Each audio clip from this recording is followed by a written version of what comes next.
Hi, welcome to the Magic of Compassion. I'm Little Woo, and today's topic is a question I received, and is it okay to have more than one religion, God, or entity on your altar and in your heart? Thank you so much for that question. And funny enough, because you can see one of my altars here, and it's my mermaid pirate altar. So there's no religious items there, but they're very spiritual items to me. And so each person in their home might have a place where they have a little altar, or a place where they put images or representations of things that they care deeply about.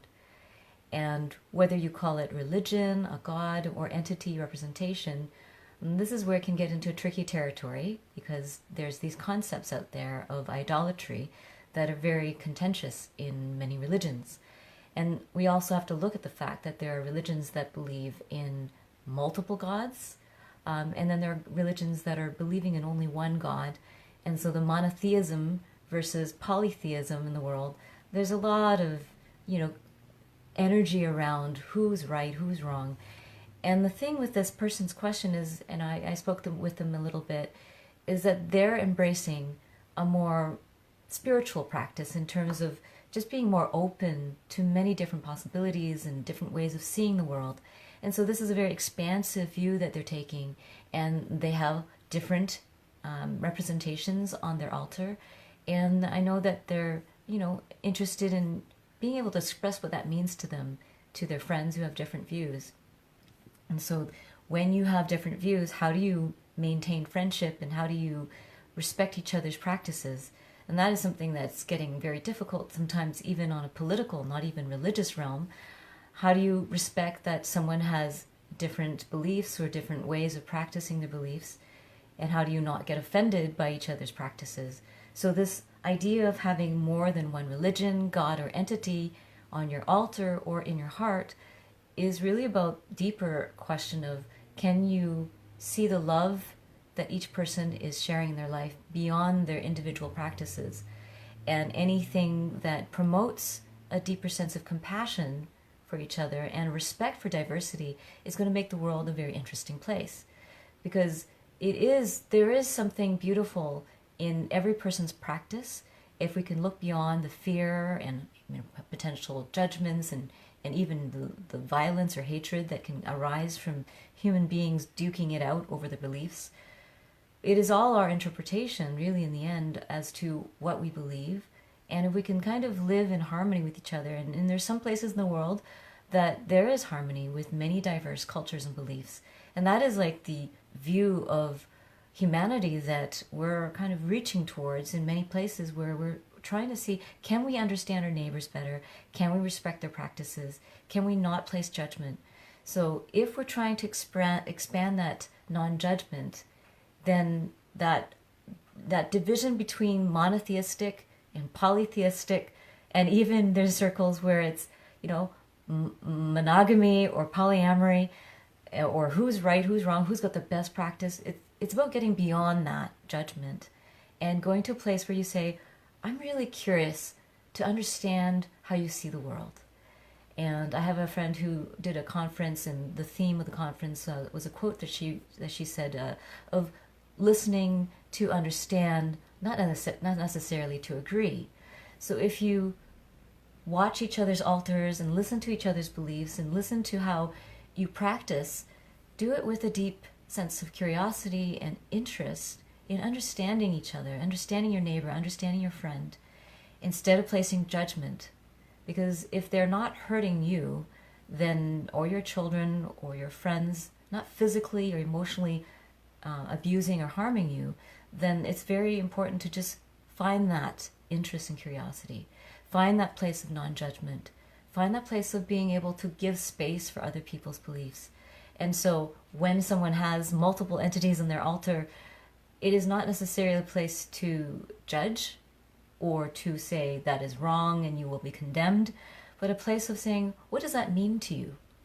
Can I learn something about this person and their culture or their religion or their spiritual practice? Because the person who's asking this question is actually not embracing any particular religion, but more embracing spirit and their own understanding of what spirit means to them. And ultimately, that is your practice, is to understand what is meaningful to you, what is fulfilling to you, what is right to you. And sometimes what is right to you may not be right for someone else. So finding that place is the ultimate spiritual practice of non-judgment. And I know the irony is that so many religions have come to believe, or people who practice certain religions have come to believe or interpreted the Bible or the Quran or all these things, and they're all written by human beings, but even if it's brought in from divine intervention, it is still our interpretation. And so much of the violence in this world and so much of the misunderstanding is coming from fear and coming from judgment, and belief that someone's right and someone's wrong, and your wrongness is evil or hateful.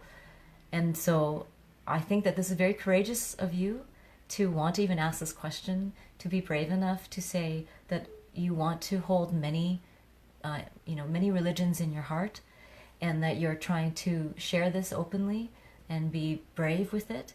And I encourage you to continue exploring your spirit, being true to yourself, and honoring what is coming through to you, what is real to you.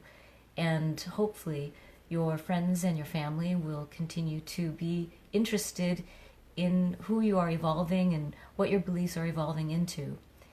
And in terms of having it in your altar or in your heart, the altar is simply a representation, and it is not, you're not worshiping the altar, you're not worshiping the symbols on your altar, you're not worshiping the materials, the physicalness of the altar. Those are just reminders of what's inside your heart. And so if you can share that with your friends, that they're just reminders of all the love that we're capable of, then the truest form of polyamory is the love of all beings, and to be able to hold that love in your heart. And if we talk about polytheism or polyamory, it's just this ability to see the many dimensions that we carry, to know that we're not just one thing, that even the statement that God is the only one to worship, and that God is the creator of all things, God is omnipotent, omnipresent, and omnibenevolent in some cases, in some beliefs. And yet, if God is the creator of all things, then how could anything be separate from God's eyes or creations? How could anything be evil in that case? Although some people say, well, humans are capable of evil, but not God. Yet God is the creator of all things. So what is this human that God has created? So these are all questions that are very, they can trigger a lot of reactions and a lot of energy. So my role here is not to trigger people, but to invite people to think about, how can I live a more compassionate and more non-judgmental life and be a peaceful human being? So I encourage you to continue with your explorations. Thank you so much for this question. And tune in for another Magic of Compassion, because these broadcasts are about how we can actually use this idea of compassion, this energy of compassion, to actually change how we react to situations and to people, so that we can walk through the world with more peace and then bring more peace to this planet, because so many of us are here to bring peace. Thank you so much, and see you next time. Thank you so much for joining me. If you're curious about my one-on-one sessions, workshops, or online classes, visit littlewood.org. Lots of love.